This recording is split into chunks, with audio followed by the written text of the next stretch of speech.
스토킹하던 동료 영무원을 찾아가 살해한 31살 전주환. 불법 촬영물을 보내는가 하면 350번 넘게 메시지를 보내 협박하고 스토킹한 혐의로 이미 재판을 받고 있었습니다. 검찰이 징역 9년을 구형하면서 처벌이 코앞에 닥치자 결국 선고 전날 끝내 합의를 거부한 피해자를 살해했습니다. 정말 죄송합니다. 죄송하다는 말씀 말고 해줄 말씀 없으십니까? 제가 진짜 미친 짓을 했습니다. 미뤄졌던 재판이 다시 열렸습니다. 법원은 검찰 요구를 그대로 받아들여 징역 9년을 선고했습니다.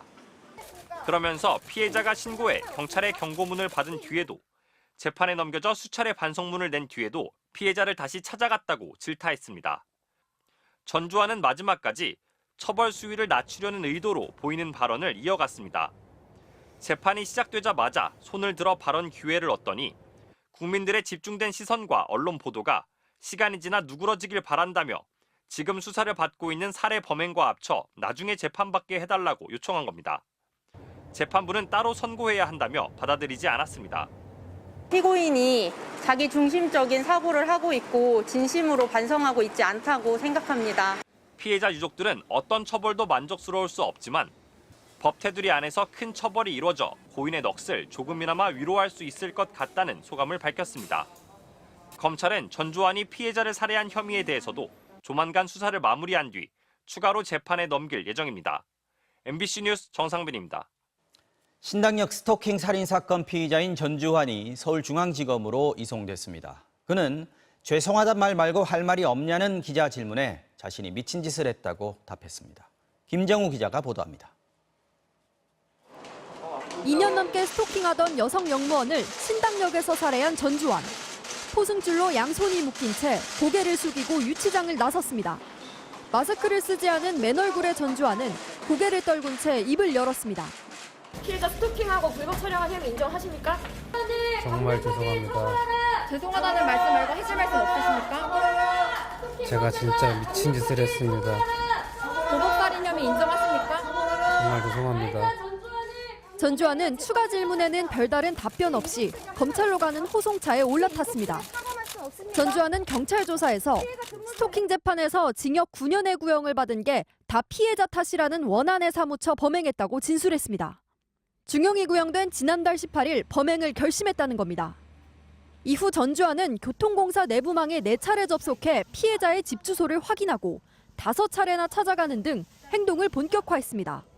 경찰은 당시 전주환이 피해자를 마주쳤다면 살해할 의도가 있었던 것으로 보인다며 끝내 주소지 주변에서 찾지 못하자 근무지로 간 것 같다고 밝혔습니다. 범행 직전 은행에서 1,700만 원을 출금하려다 금융사기를 의심한 직원의 신고로 불발되기도 했는데 역시 범행을 앞두고 신변을 정리하려 한 정황으로 파악됐습니다. 돈은 왜 뽑으려고 하셨나요? 부모님 드리려고 했습니다. 전주환은 신당역에서 피해자를 만났을 땐 별다른 대화 시도 없이 곧바로 제압한 뒤 범행했다고 경찰은 전했습니다. 미리 범행 도구를 준비한 건 물론 머리카락이 빠질 것을 우려해 일회용 위생모를 착용했고 위치 조작 앱까지 설치하는 등 충분히 계획한 뒤 범행했습니다. 전주환을 넘겨받은 서울중앙지검은 검사 4명으로 구성된 전담 수사팀을 구성해 추가 수사에 착수했습니다. MBC 뉴스 김정우입니다.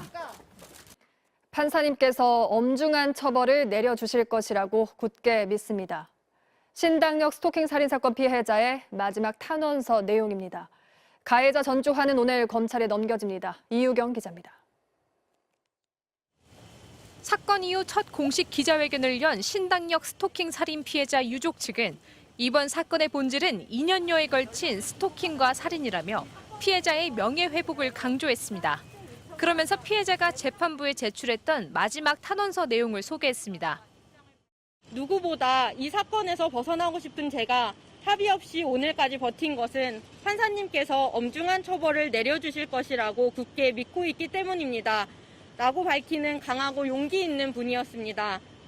피해자가 전주환의 합의 요구를 거부한 건 그가 엄벌을 받아야 한다고 생각했기 때문이란 겁니다. 전주환이 재판부에 낸 반성문엔 변명만 가득했고 술 핑계를 대는 등 반성에 조짐이 없었다고 변호인은 전했습니다.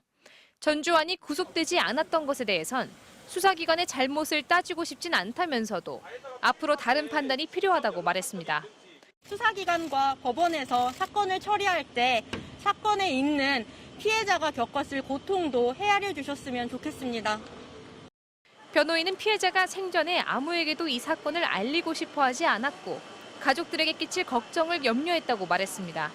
그러면서 일부 잘못된 사실관계가 보도됐고 고인의 죽음을 이용하려는 시도도 보인다며 자제를 당부했습니다. 전주환은 오늘 보복살인 혐의로 서울중앙지검에 넘겨집니다. 지금까지 조사에서 전주환은 계획적 범행을 거의 인정한 것으로 알려졌습니다. 교통공사의 내부 회계 전산망을 통해 피해자 주소지를 알아내 4차례 찾아간 점 등 최소 한 달 전부터 범행을 준비한 증거들이 쏟아졌기 때문입니다. 한편 전주환이 교통공사에 입사하기 전에 음란물 유포죄로 처벌받은 사실도 드러났는데 2018년 당시엔 성범죄가 입사 결격 사유에 포함되지 않았던 것으로 전해졌습니다. 서울교통공사는 직위해제된 직원의 내부망 접속을 차단하고 영무원들의 단독 근무를 최소화하겠다고 밝혔습니다. MBC 뉴스 이유경입니다.